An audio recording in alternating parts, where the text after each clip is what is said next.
What is up, everyone? Welcome to the FAA podcast. I'm very confuzzled about what the new soundtrack was. Was not expecting that, but yeah, another shorter show today. I'm sure it'll be a bit longer than the last couple have, with me just spouting my random BS about the QBs, running backs, wide receivers, and tight end free agency classes. O line, D line free agency preview today. So we got edge rush, D tack, interior D lineman, and of course I broke them down: tackles, guards, and centers. Even though some guys can play multiple positions there. Yeah. So let's get into the news. Just one UFL note. The Renegades, they have signed former Roughnecks defensive end Chris Odom, won the USFL Defensive Player of the Year with Houston in 2023. Didn't have the same impact last year. Was released a couple of weeks ago by Houston and now picked up by Arlington. Good get for Bob Stoops' defense. NFL news. This is an interesting one. The Rams have given quarterback Matthew Stafford's representation permission to speak with other teams about his value. So they want to know essentially what the market is out there in terms of a contract for Matthew Stafford. I don't think I've ever heard of that, Jimmy. It's very odd to me. You would think that they would know the market for their own player. That's just wild. Plus, it's like you can't call people like yourself, Les Snead. I mean, come on. But yeah, so they're trying to get a reworked contract done. I don't remember what Stafford's number is off the top of my head, but I know it's not something that the Rams want to go into 2025 with on their books. So they're trying to get a reworked deal done there, even though I know he's been the speculation of trades. A lot of people are thinking the Rams are going to trade Stafford to a bunch of different places, but we'll see. This is the week. It's going to happen. It's going to be going down this week. Everything goes down at the combine. So, by the way, I'll be there. I'll be there tomorrow through Monday. Friday show live in Indy. Anyways, speaking of the combine, couple players already announcing they will not be working out. One of them, Colorado quarterback Shador Sanders, will not be working out, and Boise State running back Ashton Genty not going to be doing on-field workouts either. Both going to be doing the medicals and team meetings. There is some speculation that Cam Ward will not work out either. But we do know that a couple of quarterbacks will work out.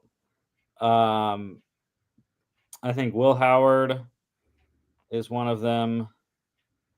I can get the tweet up here from Ian Rappaport. I think it was Ian Rappaport. Yeah. Jackson Dart, Jalen Milroe, Riley Leonard, those three will be working out. So at least we'll get some of the top quarterbacks on the field. Of course, that always opens up opportunities for other guys. I think that's the one thing that I take away from people not working out is like, okay, well, who's going to shine then? So, and I know Kyle McCord is one that I've heard some people say could really boost his draft stock this week.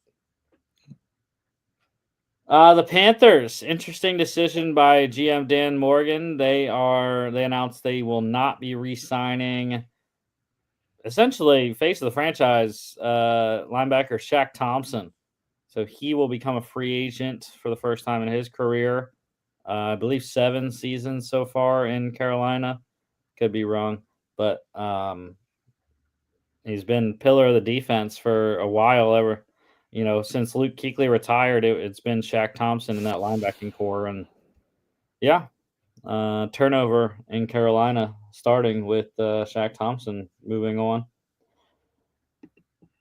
One retirement, former Steelers safety Keanu Neal has retired. Last played didn't play this past season. That's why I said former Steeler because he played with Pittsburgh in 2023. Last stop in the NFL. Falcons 2016 first round pick, 17th overall. Played with Atlanta 2016 to 2020, Dallas in 21, Tampa in 22, Pittsburgh 23. 89 career games, 69 starts, 523 tackles, 361 solo tackles, 22 tackles for loss, 11 QB hits, 4 picks, 22 passes defense, 8 forced fumbles, 5 fumble recoveries, 2.5 sacks. In the playoffs, started all 5 of the games he played, 44 tackles, 35 solos, 1 tackle for loss, 1 QB hit, 1 pass defense, and 1 fumble recovery. One-time Pro Bowler for Keanu Neal. GM carousel. We finally have all GM and head coaching positions filled. The Jags were the last one to fill their GM spot. They hired Rams director of scouting strategy James Gladstone as their GM and continues the youth movement in Jacksonville. I believe all the key decision makers in terms of head coach, offensive, defensive coordinator, and GM are all under 40, I believe. So yeah, they want the up and coming people for Shad Khan, apparently. Jacksonville is getting hit. One injury to note, another Eagles player getting surgery. I mentioned Cam Jurgens having back surgery last show. Linebacker Nolan Smith, he tore his triceps during the Super Bowl, continued to play through it, and had surgery on Wednesday, I believe it was last week. And he will be good to go, though, for the 2025 season. The Browns, many teams trying to get the cap down, either become cap compliant or just clear space for free agency. They released safety Juan Thornhill, so he had 1 year, $7 million left on his deal. I'm sure that was non-guaranteed, so I'm sure the Browns got all 7 million of that in cap space. On extension to note, the Raiders, they signed safety Isaiah Polamau to a 2-year, $8.45 million extension. Really solid deal for a guy that didn't really start until this season. But nonetheless, 4.225 million per season, pretty solid for the next 2 years. He is also the nephew of Troy Polamalu. And one signing to note, the Steelers getting a head start on free agency. They signed Broncos tight end Donald Parham Jr. to a 1-year deal. Former Chargers tight end for a couple years there, but Pittsburgh filling out the tight end room behind Pat Freiermuth, Darnell Washington. And that is it. That's the news. Let's roll into O-line, D-line, a free agency preview, starting with offensive tackles here. Yeah, your guy's the top guy. Cam Robinson, I think is actually Ronnie Stanley's probably the top ticket item there from the Ravens, but I feel like it's kind of split 50-50 on whether Baltimore's going to bring him back or not. Injury history with him, but there is with Cam Robinson as well. Mm-hmm. Yeah, that'd be a tough one to figure out. Yeah. I feel like Stanley is more than likely staying in Baltimore. I don't see Baltimore letting him go anywhere. Yeah, and tackle with. So I did my draft needs on last Monday, actually. So this obviously will change in free agency and whatnot, but with the free agents that the Ravens have, tackle is my number one need for Baltimore. So if they can bring him back, great. That would slide the next need up. Cleveland, I was about to say Jedrick Wills is a big one as well for Cleveland. I don't think they're bringing him back though. No, I think they're really disappointed in his play. I think also there's been a lot of talk about his effort. A lot of people kind of see him as lazy. He doesn't really, put in the effort in game and outside of the game to really warrant having been a first round pick. He's been really disappointing for a lot of Cleveland fans and the Cleveland Browns. Yeah, so that's why I think Cam Robinson will definitely be a target for Cleveland if they're going after tackles in free agency. It's a tough year, I feel like, because there's not a ton of very quality starting caliber tackles on the free agent market. And in the draft, while there's depth, there's not a clear-cut number one, and I feel like people aren't very high on the tackles, even though it's a deep O-line class. It's not top heavy, unfortunately. The Chiefs are another one I have with a tackle need. Obviously, we saw that in the Super Bowl. They were playing Joe Tooney at left tackle when he's a All-Pro guard, and he had played well there throughout the playoffs, but just in the Super Bowl got taken over. Jawan Taylor on the right side, Mr. Penalty himself. The Chiefs need to figure out the tackle position, and I think they'll do a combination of free agency and the draft. Obviously, DJ Humphries there, free agent. Not sure if they're looking to bring him back or not. Very long injury history with him. I don't really know where the Chiefs are going to go with if they do go after a tackle in free agency, unless it is Ronnie Stanley, or I don't know if they would want Trent Brown. He's kind of been not so great the last couple of seasons, injuries as well for him.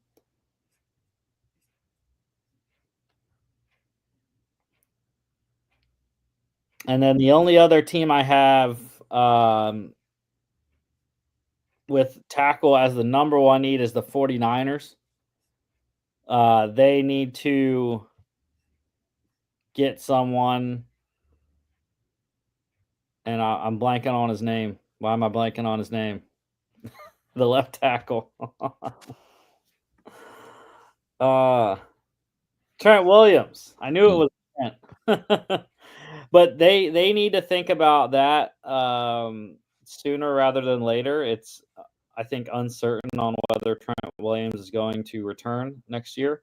But they also have their backups, both right and left tackle backups are free agents. Jalen Moore and Charlie Heck are both free agents there for San Francisco. So I think regardless, they need to get depth, but I also think tackle is the number one need for San Fran because they need to find a successor ASAP for Trent Williams at left tackle. So I don't think the 49ers are going to be in on the free agent class. I think they're going to go draft-wise, but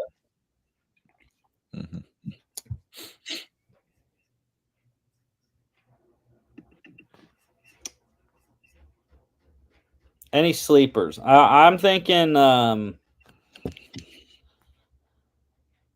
don't know. I think I'll be a homer and go Fred Johnson. Fred Johnson, though, filled in very well when Lane Johnson went out. He started every single snap in the preseason, by the way. So I think he's very good. Backup tackle. I think Philly wants to bring him back, probably, and hopefully they don't get priced out on him, which I don't know if they will or not. But Andre Dillard's an interesting one. Didn't really work in Green Bay. Former first round pick with Philly. Yeah. Anything on your other Minnesota guy there, David Quessenberry? he's depth right now. That's kind of all he is.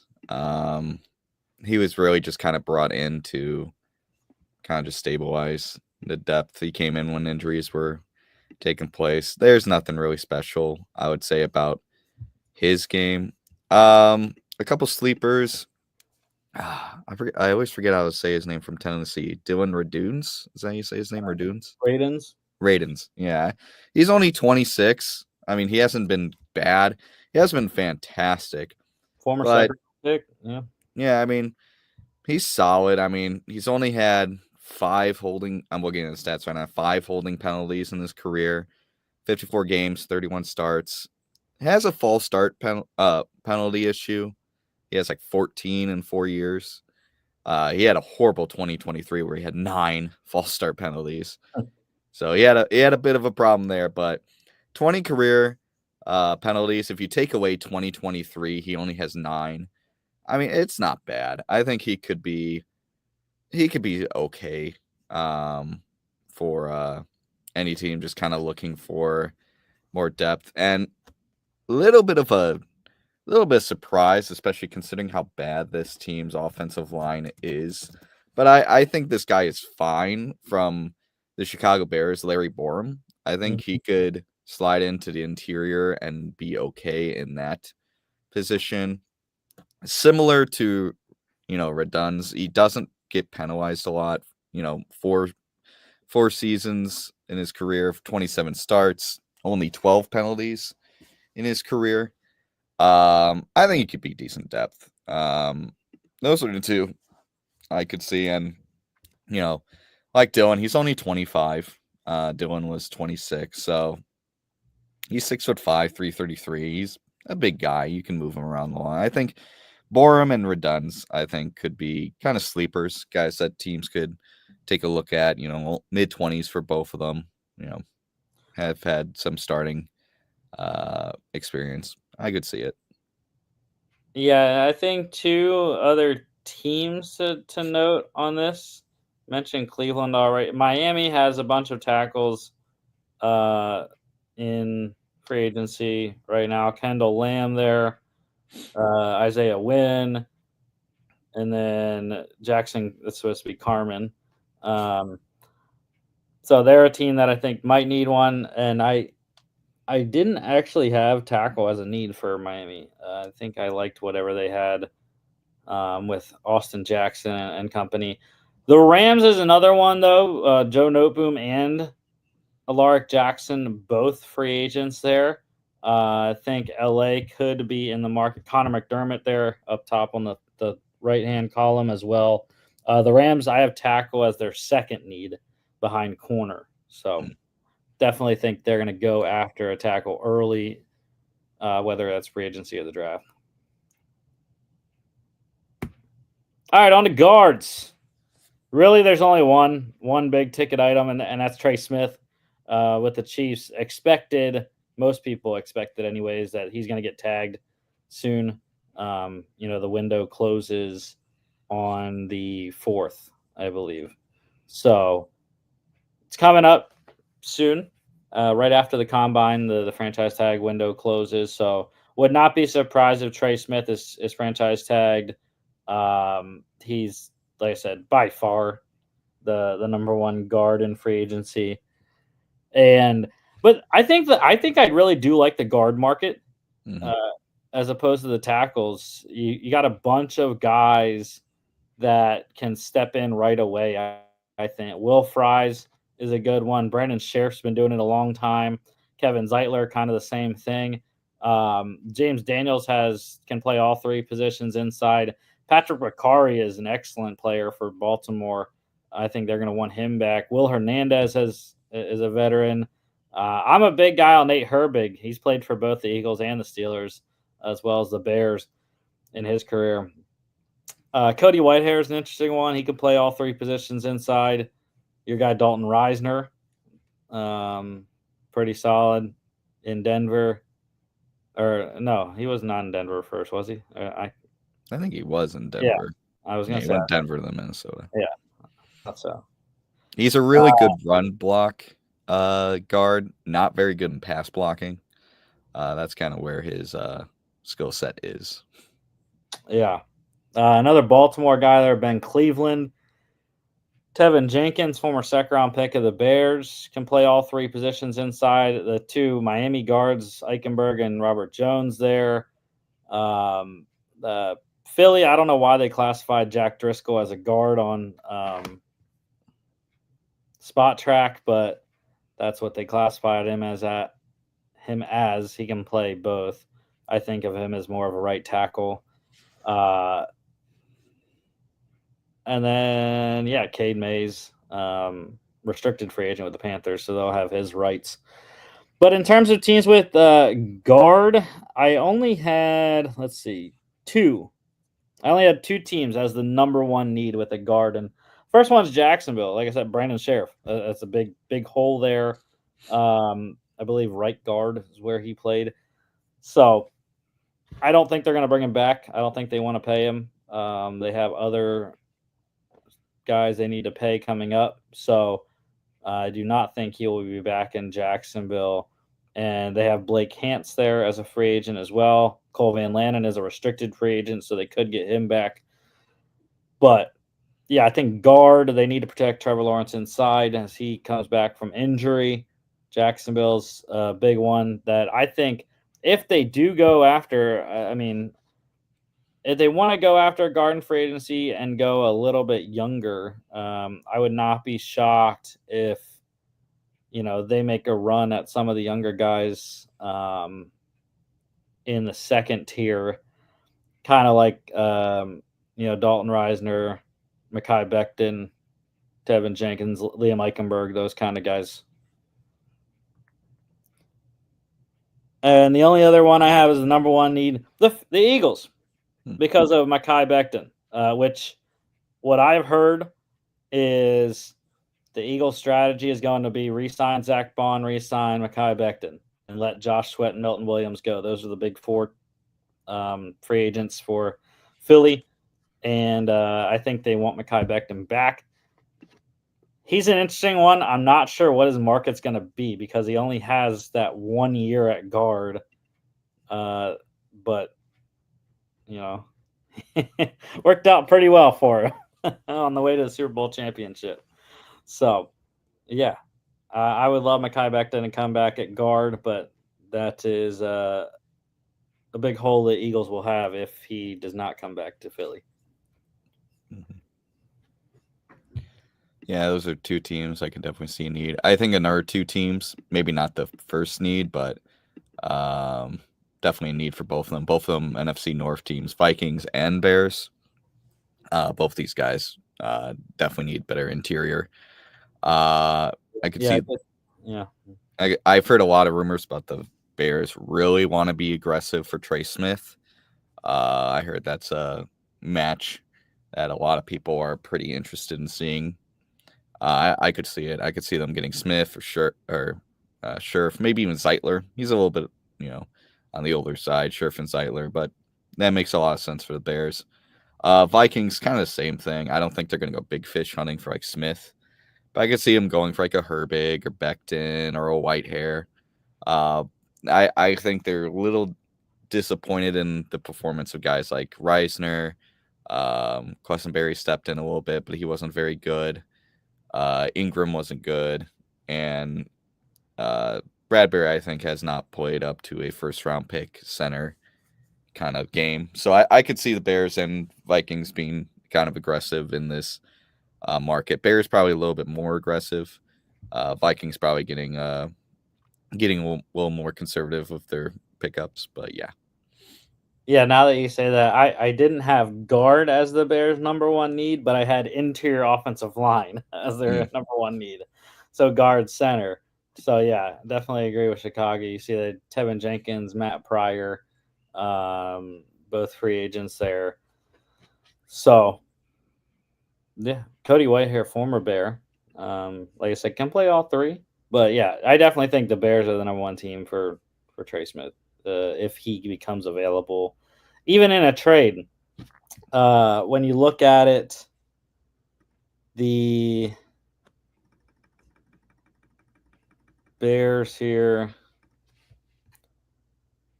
They have enough capital. 2 second round picks, 2 7th round picks.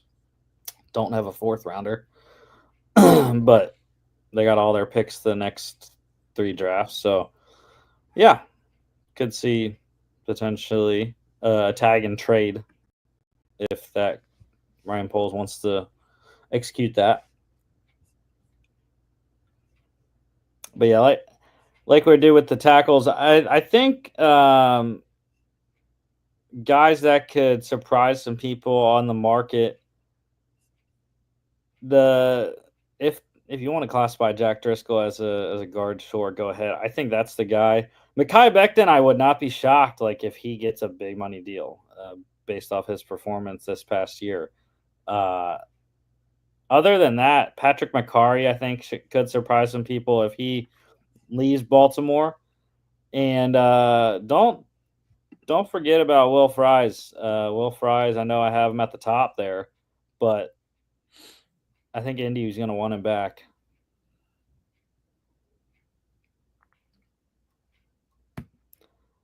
On to centers. This is it. This is every single center that's a free agent. There's 23 of them. Starting off, Ryan Kelly. That's why I have center as the number one need for the Colts because Ryan Kelly is a free agent. And so is Danny Pinter there. And Wesley French. 3 centers for Indy, all free agents. Anyways, Ryan Kelly, been the pivot for the Colts his whole career. I think they're going to want him back. I don't know if he has more value elsewhere than he does in Indianapolis. So I would say give him whatever he wants, Colts. But yeah, again, just like kind of like the guards, I like sort of like this class. I think it's more like the tackle class though. Ryan Kelly's the guy, and then it's the rest of so guys. Yeah. As a Viking fan, I really want to go hard for Ryan Kelly. Like, I want the Vikings to really take a run at Ryan Kelly. I know he's older, but like a 2-year deal, I mean, I'm all in. I'm not impressed with Bradbury. I think Kelly's the best center on the market. I've been looking at this draft class. There's not a ton of centers. There's a lot of interior offensive line, but not like pure centers. Mm-hmm. I like Kelly a lot. I think the Vikings, if you're going to spend a lot of money in the offseason on free agents, and they're going to have a good amount of money, I think Kelly should be at the top of the board, probably alongside DJ Reed. I mean, we're not at corners yet, but DJ Reed, I'm already just dropping hints at who I think the Vikings should go for in the defensive backfield. But yeah, Kelly's if you want a center, you're going after Kelly in this class, and everyone else is secondary. Yeah, and I really don't have center as a need for many other teams. Actually, I only have it for 2 other teams. The Chargers, I have it as their second need, but that's because they got free agencies. Sam Mustipher, Bradley Bozeman, both free agents there for LA. And then the only other one is Carolina, but I don't have that until their 5th need. Obviously, Austin Corbett, the free agent there for the Panthers. But yeah, I don't think there's going to be a lot of need for these guys. I think if you're going to go with anyone, you might as well go to the draft, even though, like you said, there's not a lot of pure centers there. Positional flexibility, I think, will be fine if you're just looking for depth guys anyways. Mm-hmm. I don't even know if there's really any sleepers in this center. I would say Bradley Bozeman might be a sleeper. I mean, I have 2 kind of sleepers. Nick Harris from Cleveland has been solid for most of his career. I think he's fine. And Josh Myers from Green Bay. Mm-hmm. But again, they're sleepers. They're at best run-of-the-mill guys who can give 1-year contracts that if you just need them to start, they'll just give you 17 games of average center play at best. They're definitely placeholders. A lot of these guys I see as placeholder 1-year contracts for teams that will probably be drafting a center in the next draft or 2026. But yeah, there's not other than Kelly, there's not a lot of day one multi-year starters in this class. I do like Nick Gates too, though. He got injured early in the year for Philly, but was a backup most of the year with Juergens and then Landon Dickerson sliding in at center when Juergens went down.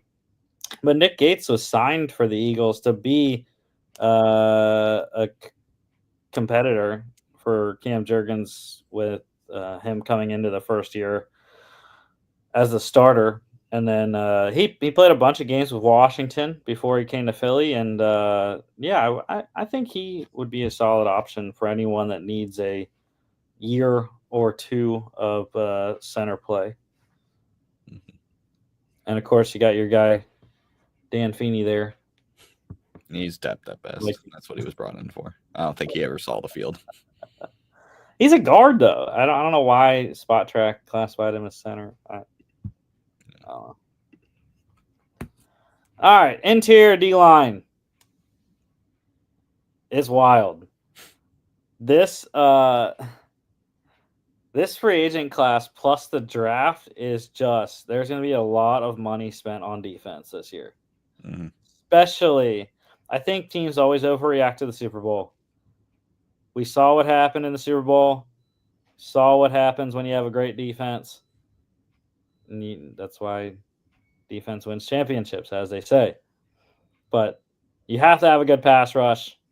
And the interior D-line class isn't great for free agency. It got better when the Bengals released Sheldon Rankins, for sure. So I definitely think he's the top guy. I don't think anyone else is really close. Or actually, no, I'm taking that back. My boy Milton Williams. My boy Milton Williams is probably the top guy in terms of age and production. I think Jordan Phillips could make an argument in that area as well. I think Jordan Phillips is a solid defensive tackle. Yeah. Milton Williams, though, I think teams are going to look at the potential because of his age and because he's never been a full-time starter. And then, obviously, he turned in that Super Bowl performance as well where he wrecked the Chiefs' offensive line. Yeah, Milton Williams, Sheldon Rankins. You're throwing in Jordan Phillips as well. Those are the top guys for us there. In terms of team needs, interior D-line, the first one I have is the first two guys' former team, the Bengals, because they got B.J. Hill, Sheldon Rankins. I don't think they have anyone else there. Yeah. So, I mean, obviously, those are the two guys. The Bengals want to get younger inside and more production. So, I think they're going to be draftable. They're going to be a draft team. I don't think the Bengals, obviously, they got T. Higgins scenario they got to go through and a couple other guys. So, Trey Hendrickson also needs a deal soon. So, I don't think they're going to spend any money on the free agent class inside anyways. We'll get to edge rush in a second, but I think the Bengals are going to go draft for interior D-line. The next one's Houston. Houston doesn't have a ton of free agents there. Just the one, I guess, Kurt Hinish, in terms of interior D-line. I just didn't like what they have. If I can get to Houston's depth chart here. Yeah, so I mean, Tim Settle. They also have Foley Fatukasi and Mario Edwards Jr. as free agents. They were listed as DNs on Spot Track. They got Tommy Togiai as well, former street free agent there last year. But, yeah, I was not impressed with the personnel plus the free agents that they have. So I think Houston interior D-line is the number one need for me for the Texans. Mm-hmm. And then, yeah, that was it. Those are the only two teams I had as the number one need as interior D-line. Yeah, I could see the Bears also. Bears just need everything, but Bears could use some depth up, down the middle there. I think every team will just like some depth in the trenches. I've always talked about how important it is in every single conversation we have about the offensive and defensive line. But yeah, I think there's going to be a couple guys that are going to get way overpaid in this group, though. I got 3 guys I think are going to get really overpaid here, maybe even 4. The first 3 I got Javon Kinlaw, Jerry Tillery, and I never know how to say his name, but Levi Ozunkaruke. Anzarike, yeah. I think those 3 guys are going to get overpaid.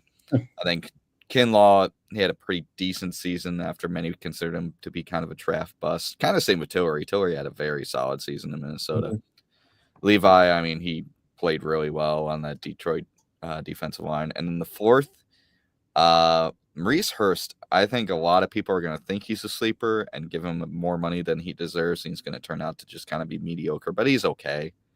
Those are my 4 guys I think are going to get paid this offseason when they really shouldn't. Not saying they're bad. I just think teams are going to really overvalue their either their potential or their 2024 season output. Yeah, and never doesn't amaze me with the teams being enamored with draft status. Javon Kinlaw, first rounder, Mo Hurst, a second rounder as well. Tillery, a first rounder, I believe, if I remember correctly. Yeah, it was former first round pick of the Chargers. Yep.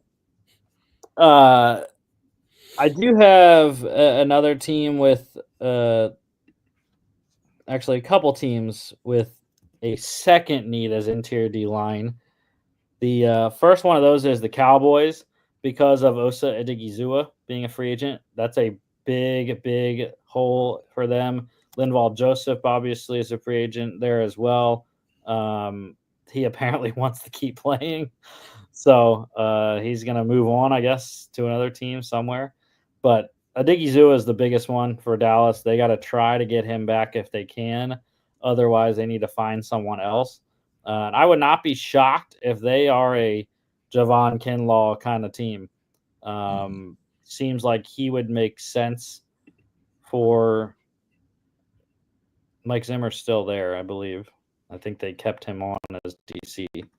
So no, isn't it the former Bears head coach? Oh, right, Eberflus. I forgot. Yeah, they brought him in. Regardless, it's fine. Regardless, 2 dummies. Okay, then Eddie Goldman makes sense. He was a Bear with Eberflus, so if he doesn't retire before the season and then come back like he did last year.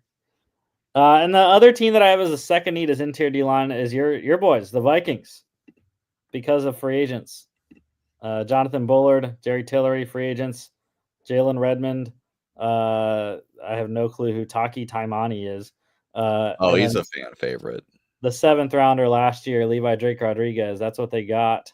But Bullard and Tillery free agents there. The big man Harrison Phillips in the middle still holding it down. But it's the free agents for me and the lack of quality depth, I think, in Minnesota in terms of interior D line. I think they really like Levi. They really like Levi. A lot of guys like him in the building. They think he's going to be a steal. Same with Taki. But again, those guys I think are just depth. I could see him bringing back one of 2 of their free agents, either Bullard or Tillery. I lean Tillery. I think he just has higher upside. But yeah, I think the Vikings will definitely need to beef up that interior D line, not to spoil our future draft podcast, but I definitely see a first round defensive tackle in the Vikings' future. I really like Tyleik Williams from Ohio State. That's a guy I've had the Vikings draft a lot in mock drafts that I've done. But yeah, I definitely see they need more depth.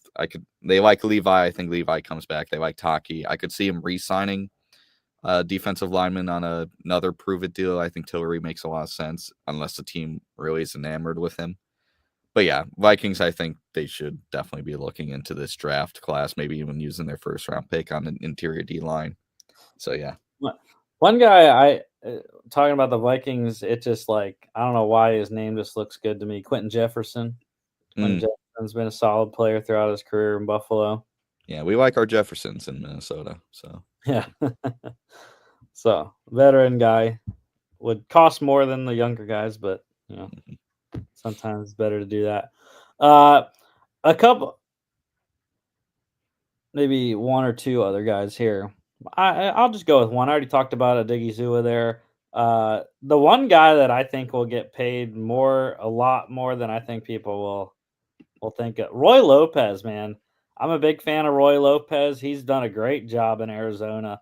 Has been a spot starter and a great rotational piece for Jonathan Gannon's squad the last couple of years. And I would not be shocked if he gets a lot more money than people think he should.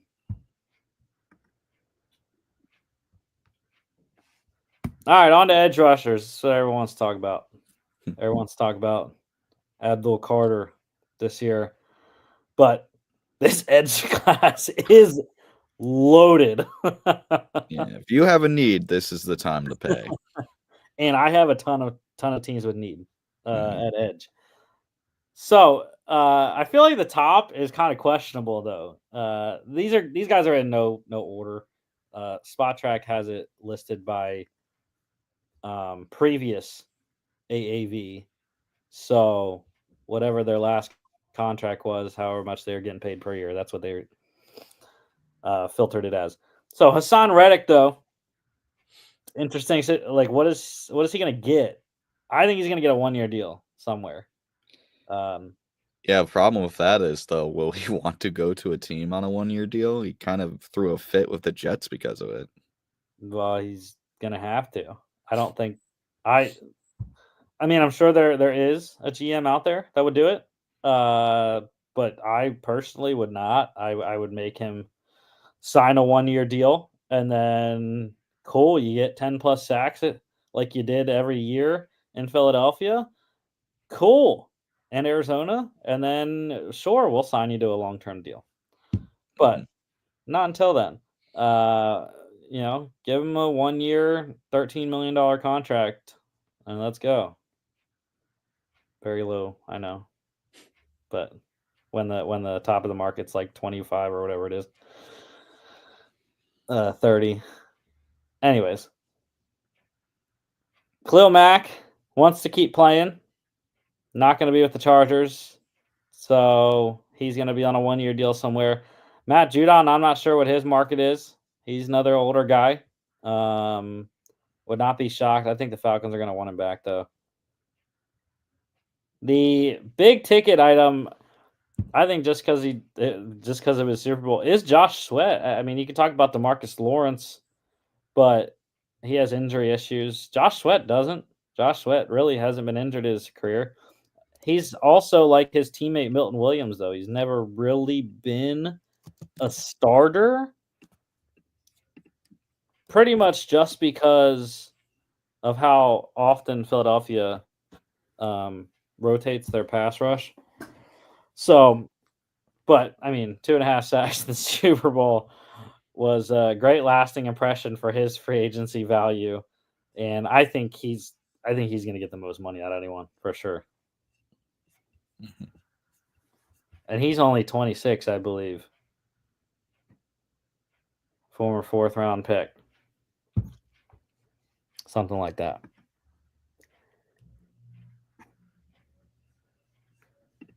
The first team I have as a need at edge. Like I said, I have a bunch, and it's a great year for it to have a need at edge rush. The Falcons, good lord, are they finally going to draft an edge rusher in the first round? Yeah, because, I mean, they didn't have 3 options at that was it 9th or 8th overall pick last year? The 8th, yeah. Yeah. They definitely did not have Dallas Turner. Who else is there? Who's the guy that Colts drafted? Latu. Latu and the rookie of the year from the Rams. Jared Verse, yeah. They definitely didn't have 3 options last year. But I mean, they'll have a lot this offseason, I guess.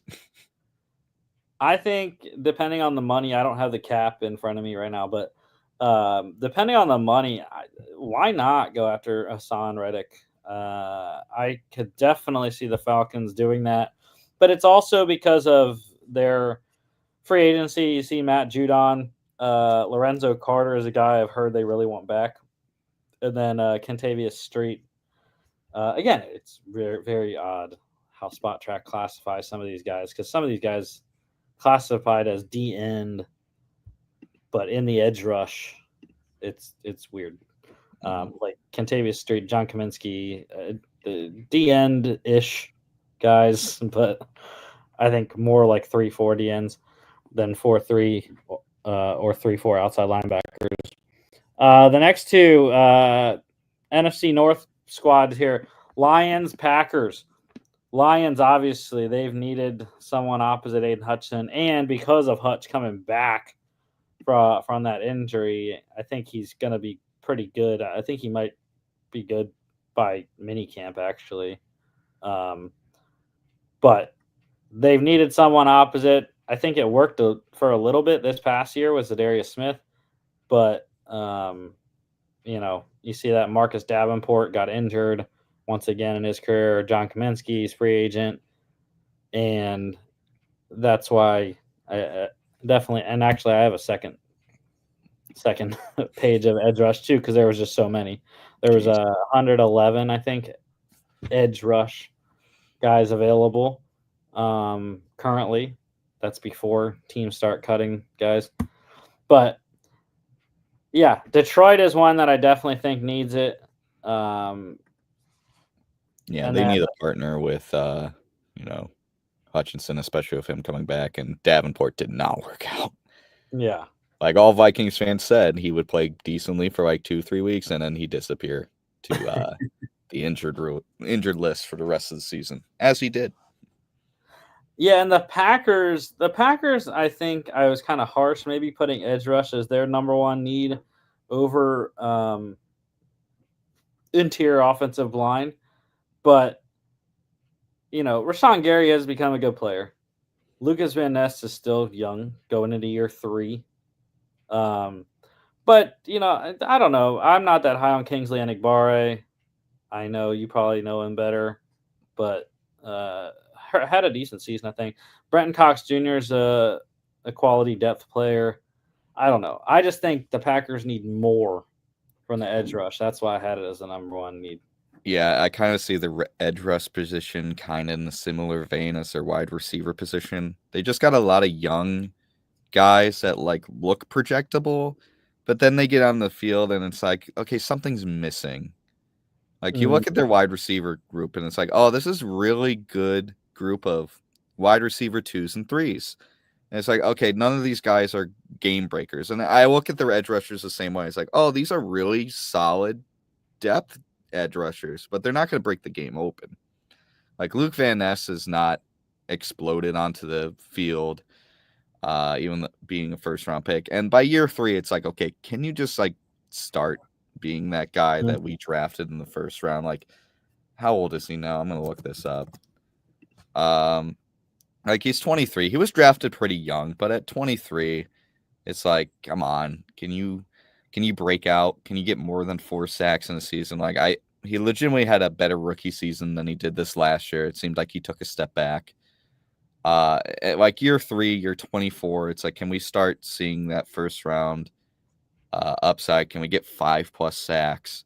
Can we start seeing guys double team you and really start to game plan against you? We're just not seeing it with Green Bay quite yet. That being said, knowing Gutekunst, I don't think they're going to go big fish hunting and edge rushing. Oh, Like, I think a big fish for them would be like Chase Young. Who's another one on this list? That would be a big fish for them. Maybe Derek Barnett. Barnett's okay. Dante Fowler Jr. could make sense for them. I was looking at Anthony Nelson for them. Anthony Nelson. Yeah, I mean, that's okay. But, like, again, it's Gutekunst. He doesn't go big fish hunting in free agency. So I just... Year. He did last year. Xavier McKinney, Josh Jacobs. Yeah, I guess. But I feel like McKinney was more just like a positive upside. I don't even think they looked at him and went, "Oh yeah, this is game breaking." I think they went and was like, "Okay, this is decent upside." Yeah. And he just turned out to be way better than expected. Anyway, get back to the conversation. Yeah, I think Chase Young is kind of their Like, I think that's like their peak. I don't see them going for guys like Lawrence or Sweat or Judon or Reddick. I don't see them go big fish hunting in this, even though I think they should. I think Kuhn believes too much in his ability to draft defense and create defense in the draft by his own hand. And I think that's going to limit him unnecessarily in this edge rushing free agent class. Yeah, and the last two teams I have with my number one need as edge is the Bucks and the Commanders. So that's based off free agency, really. You can see here Anthony Commanders Nelson, losing Farrell and Fowler. Joe Tryon, Shayenka, William Golston there. Got Shaq Barrett, who didn't play for them this year, but back on the team anyways. So that's the Bucks, and then like you said, Clelin Ferrell, you got Dante Fowler. I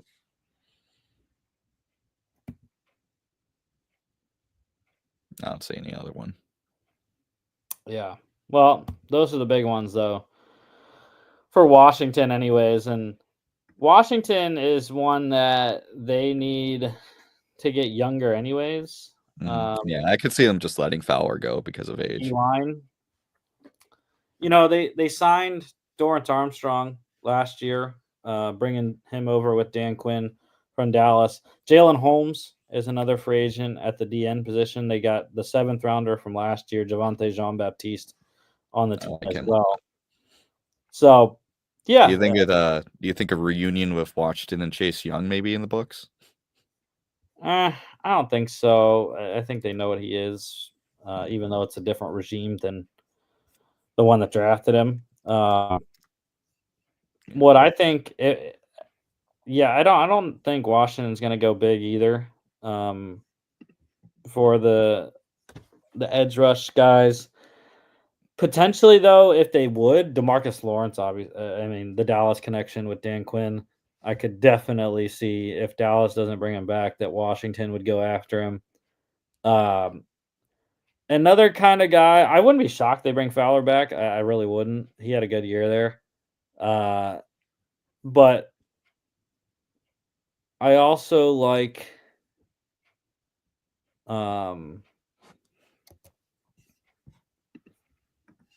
actually, no, I'm going to stick with DeMarcus Lawrence, I think, is really the only guy that I like. If Washington's going to go free agency, I don't really see much in terms of the next couple of tiers for them. Maybe they take a flyer on a guy like Marcus Bailey. Yeah. Daryl Taylor would be one that I would also potentially take a flyer on if I'm Washington. And yeah, Tampa, I wouldn't be shocked they bring all their guys back. That just seems like what Tampa would do. Because I think they like all three of the guys that I had listed. And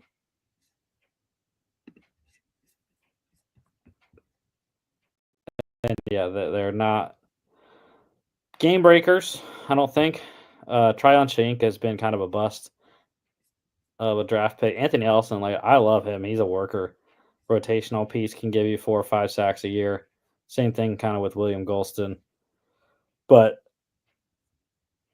Tampa is a team that I would not be shocked if they go after the vets. Khalil Mack, Matt Judon, those kind of guys. Preston Smith. I like all those kind of guys for Tampa. A team that is older and kind of ready to win now.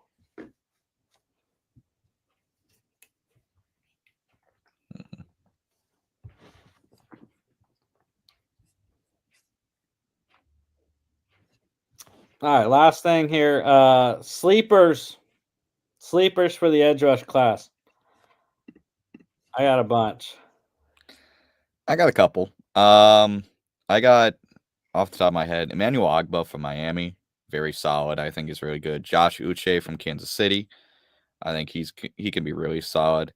I believe he was a former first round pick, Joe Tryon Shorinka from Tampa. Mm-hmm. I think he was drafted the year they won the Super Bowl. He was just a depth guy. I think he could break out somewhere else.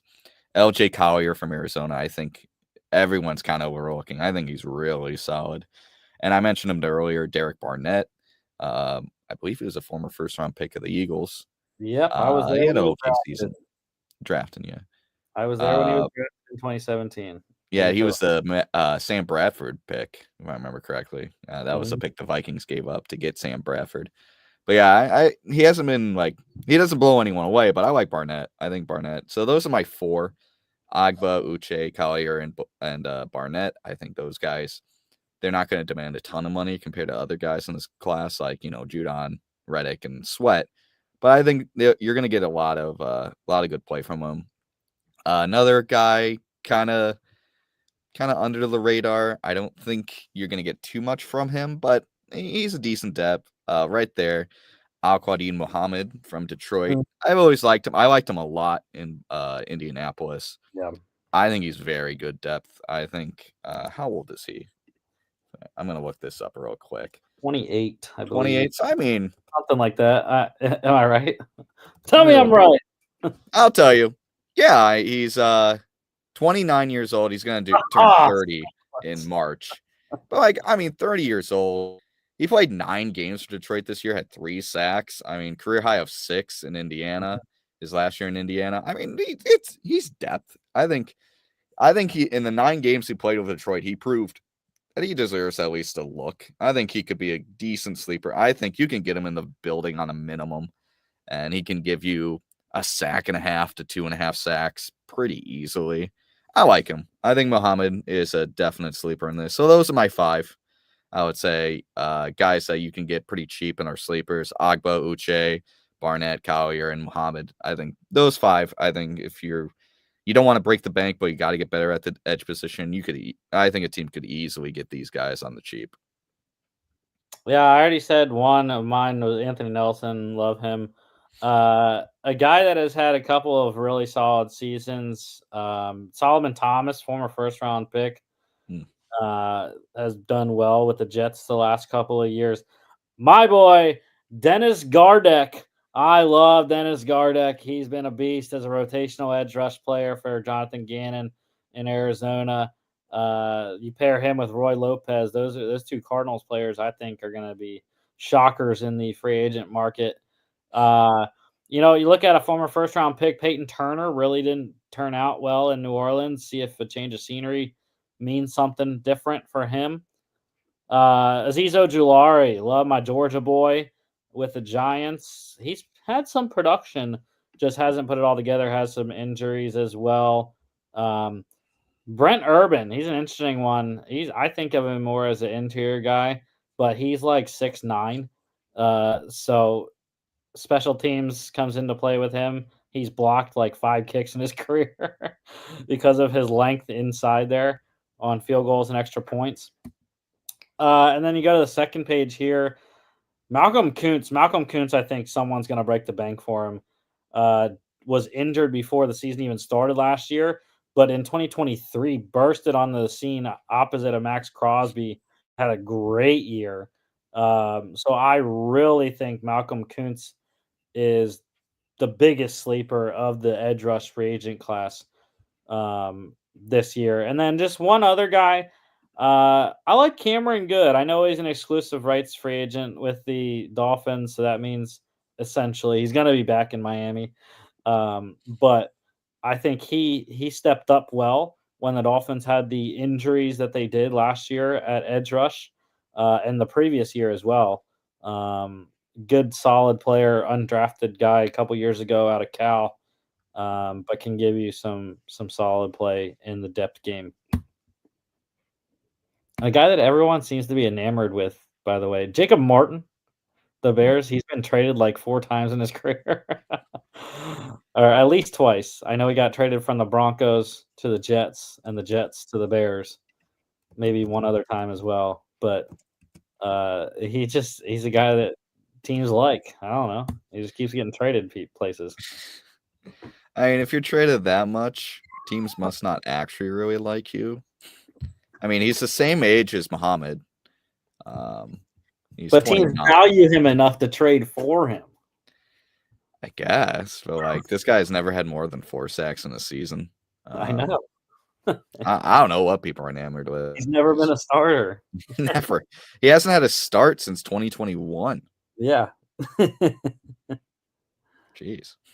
Yeah, I don't know. Maybe people are seeing something I don't, but he's been on 4 teams and he's almost 30, so What was the fourth one? I missed one. I said Jets, Bears, and Broncos. He started in Seattle, went to Houston, Okay. then went to the Jets, then the Denver, then to Indianapolis, then Chicago. Nice. So he's been on 1, 2, 3, 4, 5, 6 teams. Okay. In a matter of 1, 2, 3, 4, 5, 6, 7, 8. No, 7 seasons, 6 Yeah. teams. He's That's a journeyman. solid production. He's trying to beat Josh Johnson. Yeah, he's trying to be the Shaq of the NFL, just have as many jerseys as he can possibly get. There's only 2 other teams that I have as the second neatest edge. One of them is the Cardinals because of how many free agents they have. Mm-hmm. Dennis Gardeck there, Roy Lopez is interior guy, but LJ Collier, those are the 2. Victor Dimukeje as well, and Marcus Bailey, 4 edge rushers on the market for Arizona. Partially why I have that as their second need. And of course the Eagles with Josh Sweat, Brandon Graham retiring as well. Those 2 combined, they are going to need help to replace that production for sure. And it hurts now as well, even though he's going to be ready for the season. But Nolan Smith coming off the torn triceps, they're going to ask a lot more now of Jalix Hunt, the 3rd rounder last year.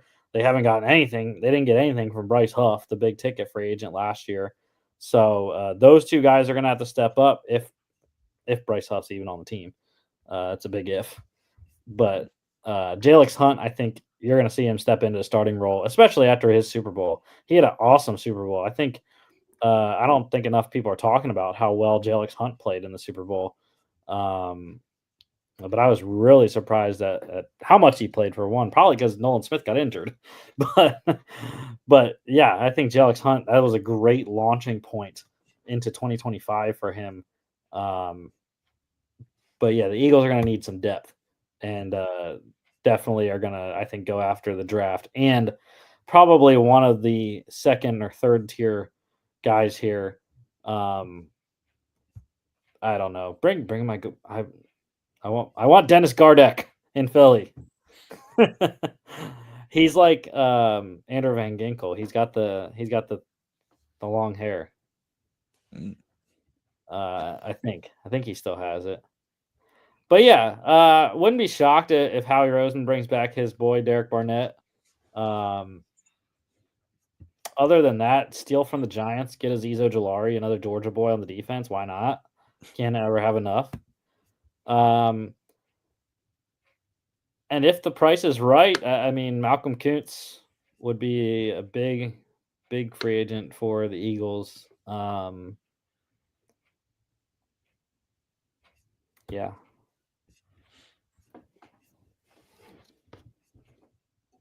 Alrighty.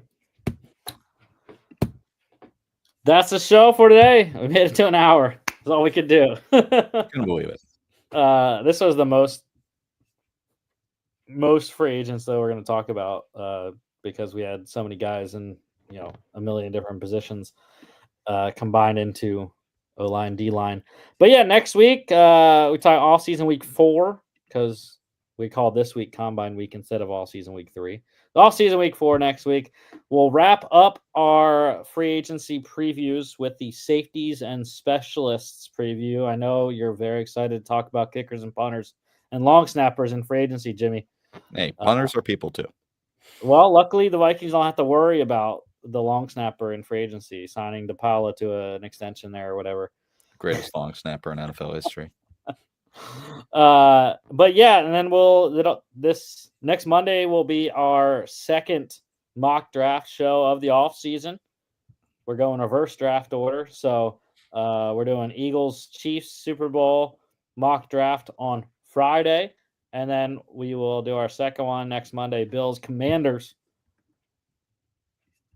Don't forget to follow us on all our social media at FAA Podcast, Instagram and X, FAA_bets on X as well. FAApodcast.com is a website. Check us out here on YouTube, Facebook, X, and Instagram, as well as Spotify, Apple Podcasts, iHeartRadio, and TikTok. Make sure you watch my TikToks this week at the Combine. I'll try to get some good content up there for you at FAA.podcast. And we will see y'all back on Football Friday. I'll be in Indianapolis at the NFL Scouting Combine.